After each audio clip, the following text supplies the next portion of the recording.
Mudah-mudahan Allah hadirkan rasa takut di hati orang-orang Israel, terutama pemimpinnya. Gitu.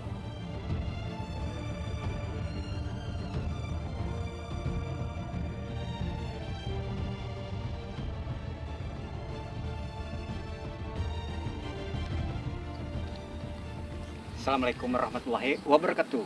Bertemu dalam acara ngobrol politik internasional. Hari ini saya kedatangan tamu, yaitu beliau salah satu ustadz, akan tetapi dengan pengetahuan yang luar biasa secara ilmu fikih, apalagi di bidang kristologi dan di bidang tafsir. Beliau adalah Ustadz Iril. Gimana kabarnya nih? Alhamdulillah. Saya panggilnya Pak Ustadz, Gus, Habib, atau apa nih? Apa aja lah Apa aja? kira-kira. Ya, saya datang kemari biasanya ada suatu visi dan misi. Alangkah baiknya kita berdebat, berdialog, atau saling sharing aja, tukar pendapat, tukar pikiran. Ya, tukar pendapat pikiran aja. Tukar pikiran. Tapi alangkah baiknya kita berbicara apa nih yang enak nih? Ya, terserah mau berbicara masalah apa. Kalau saya mengarah ke masalah yang lagi viral di dunia, yaitu peperangan Palestina dan Israel, gimana nih Pak Ustadz? Oh, boleh. Iya. Ya, baru-baru ini kan terjadi konflik antara Palestina dan Israel. Karena Pak Ustadz adalah seorang agamawan, berarti yang saya harus tanyakan adalah masalah akidah, ya, agama. Nah, menurut agama Islam gitu, Palestina dan Israel itu permasalahannya seperti apa? Agama, politik, budaya, sosial, atau apa? Gitu. Ya, sebenarnya ya kita memandang dari segi agama juga bisa, segi politik juga bisa, atau yang ada yang mengatakan ini nggak bisa dikaitkan dengan agama kan gitu. Itu tergantung cara pandang dia, dari sudut mana dia memandang kan gitu. Karena kalau kita mau kaitkan dalam segi apa juga bisa gitu. Seperti keyakinan saya sendiri dari apa yang saya pernah kaji di Al-Quran, bahwa memang kejadian yang terjadi di Palestina sekarang ini antara Palestina dengan Israel memang itu ada di dalam Al-Quran ternyata. Jadi bukan hanya di perjanjian lama ya, Iya. akan tetapi di dalam Al-Quran Di ada. dalam Al-Quran juga ada gitu. Dan bahkan tentang ramalan terkait ke depannya bagaimana, atau akhir dari kisah itu bagaimana, sudah tercatat 1400 tahun yang lalu. Ini biar santai sambil ngerokok ya. Iya. Ya udah, saya juga izin lah ngerokok Pak Ustadz.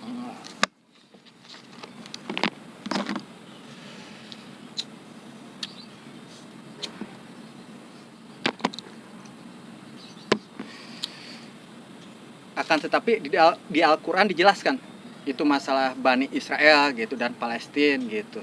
Ya, dijelaskan itu di surah Al-Isra ayat 6 ya. Coba yang kalau saya sih nggak apa, cuman saya coba tafsirin aja ya. Karena kan ini pernah saya kaji di pengajian tafsir Sarawi mengenai masalah Palestina ini, itu di surah Al-Isra ayat 6. Karena saya nggak apa, paling nggak saya baca aja ayatnya.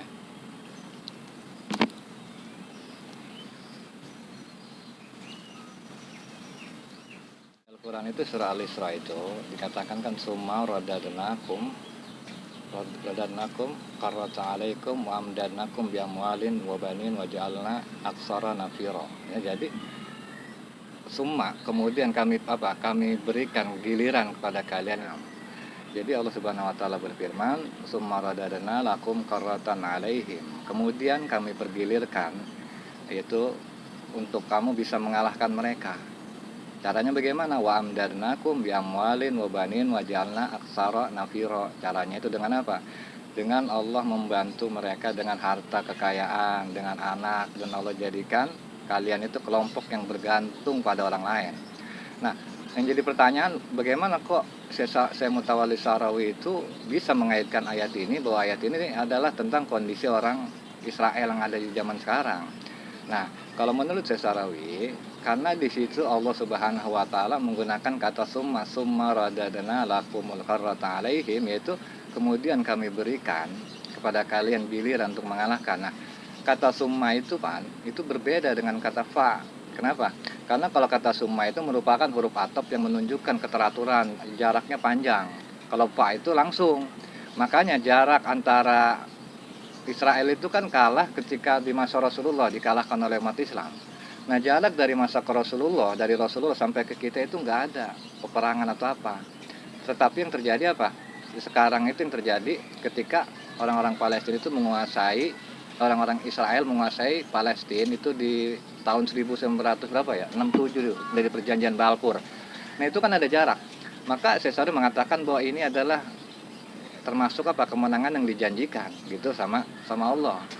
Dan juga yang menjadi pembuktian selanjutnya di dalam ayat Al-Qur'an, wa amdadnakum bi amwalin wa banin wa jalnakum aksara nafira. Dan kami membantu dengan harta, anak-anak, dan juga apa? Kalian tergantung apa? Hidup itu kalian tergantung pada kelompok atau bantuan orang lain. Nah, sekarang kita lihat apa yang menjadikan orang Israel ini sekarang maju. Yang pertama, Allah kasih dia apa? Harta. Dan kalau kita mau jujur, ya kan? Mereka itu kan sekarang menjadi investor apa? Ya, investor di seluruh dunia. Dan bahkan kalau kita lihat di Indonesia sendirilah, daftar produk yang diboykot itu banyak banget dan itu milik mereka gitu. Bahkan kalau kayak kita sekarang nih cermin boykot MUI, kenapa kurang efektif?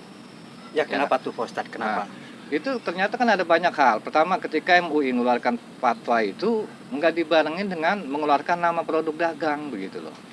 Ya kan, dan ini kan bisa jadi berbahaya, bisa jadi madarat. Madarat kenapa?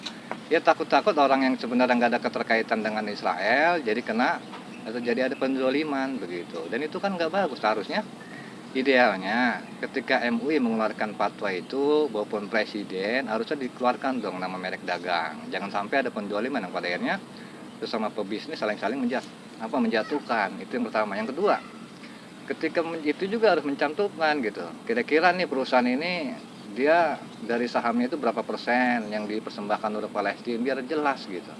Jangan terjadi simpang siur. Dan juga yang terakhir, ketika MUI atau presiden itu kan ketika dia memfatwakan itu idealnya harusnya memberikan apa?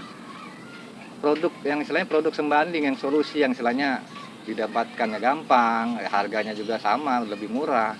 Nah, kalau misalnya kita nggak punya produk pembanding yang pada akhirnya mentah gitu, fatwa itu mentah. Enggak.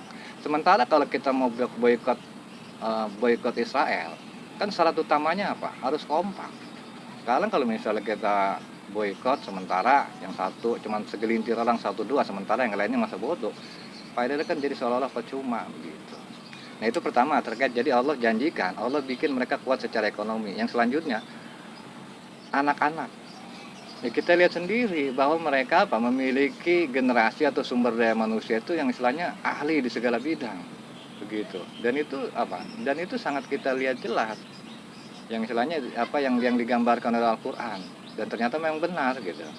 Dan salah satunya ilmuwan terkenal yang kita tahu, Albert Einstein misalkan, itu kan orang Yahudi juga gitu. Dan masih banyak lagi yang lainnya.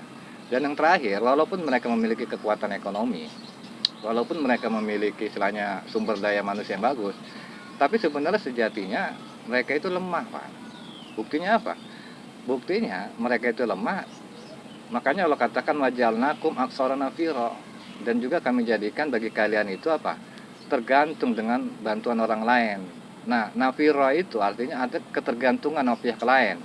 Nah, sekarang kita lihat Palestina itu diserang sama Israel, ya kan, sementara orang-orang yang mendukung Israel itu banyak.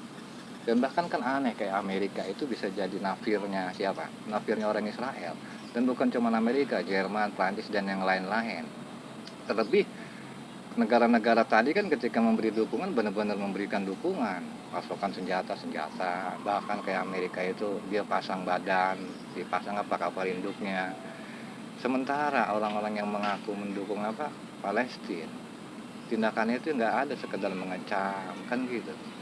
Dan ini merupakan gambaran bahwa ternyata memang Palestina yang sekarang itu menurut Syekh Mutawalli Syarawi yaitu dekat ciri-cirinya sebagaimana yang digambarkan oleh Allah Subhanahu wa taala begitu.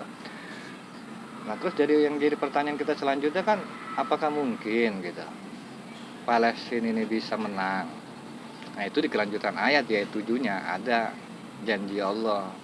Cuman yang namanya janji Allah ini bersyarat, ada syarat ketentuan berlaku, Pak. Nah, syarat ketentuan berlakunya di ayat Allah, Pak. In ahsantum li anfusikum wa in asatum falaha. Jika kalian berbuat baik bagi diri kalian sendiri. Jika kalian berbuat jahat, maka kejahatan itu bagi diri kalian sendiri. Maksudnya begini, ayat itu kan apa? Ayat ini merupakan gambaran daripada sunnatullah. Ya gitu, gambaran daripada sunnatullah. Ya artinya kalau misalnya kita pengen bisa menjadi orang yang istilahnya mengalahkan orang-orang Bani Israel, ya maka kita harus pakai hukum dunia gitu. Yang dimana kalau misalnya itu kan kita bisa mengalahkan Israel itu dengan apa? Dengan persatuan, dengan kekuatan ekonomi, dengan segala macam lah yang bisa mendukung, faktor yang mendukung. Seperti Rasulullah aja lah. Rasulullah itu kan dulu ketika di zaman ketika Rasulullah masih di mana tuh, di Mekah. Itu Rasulullah itu ketika di Mekah kalau ngomong dizolimin mah udah dizolimin. Bahkan kan kita tahu bahwa syarat perang itu apa ilat dari perang itu kan al-fitnatu asaddu minal qatl. Itu ketika di mana ujian atau fitnah itu udah lebih kejam daripada pembunuhan. Nah sementara di Mekah itu Rasulullah udah mendapatkan fitnah gitu orang-orang kafir Mekah. Tapi walaupun Rasulullah udah difitnah atau udah mendapatkan fitnah dari orang kafir ini, Allah nggak pernah memerintahkan Rasulullah perang. Kenapa? Karena nggak mungkin ketika itu Rasulullah belum memiliki kekuatan. Maka perang ketika di masa atau periode Mekah itu masih dilarang gitu. Nah sementara ketika Rasulullah udah hijrah, mengambil jarak, baru dah tuh perang itu periode perang selanjutnya dibolehkan. Terus dari secara politik ya, apakah pemerintah kita udah membantu gitu untuk kemanusiaan? Kita berbicara kemanusiaan itu tentang Palestina gitu. Kita jangan berbicara masalah Hamas dan Fatahnya. Kan tetapi di sini adalah kemanusiaannya. Apakah dari pihak pemerintah kita udah membantu gitu? Mungkin Pak Ustadz bisa menerangkan. Ya kalau yang saya tahu ya pemerintah membantu. Terutama dalam masalah logistiknya. Tapi kan yang saya dengar katanya entah ini pemerintah, entah ini Prabowo. Ya istilahnya dari pihak Prabowo katanya mengambil ya kan beberapa anak Palestina yang diberikan beasiswa, diberikan pendidikan yang tujuannya mengembangkan sumber daya manusia. Dan menurut saya ini istilahnya bantuan yang paling bagus gitu dan paling masuk akal untuk untuk memberikan dukungan kepada Palestina. Karena kan kita kalau untuk memberikan dukungan militer kayaknya nggak mungkin gitu. Kalau padahal ujung-ujung bisa jadi mencelakakan diri kita ke arah yang lebih parah.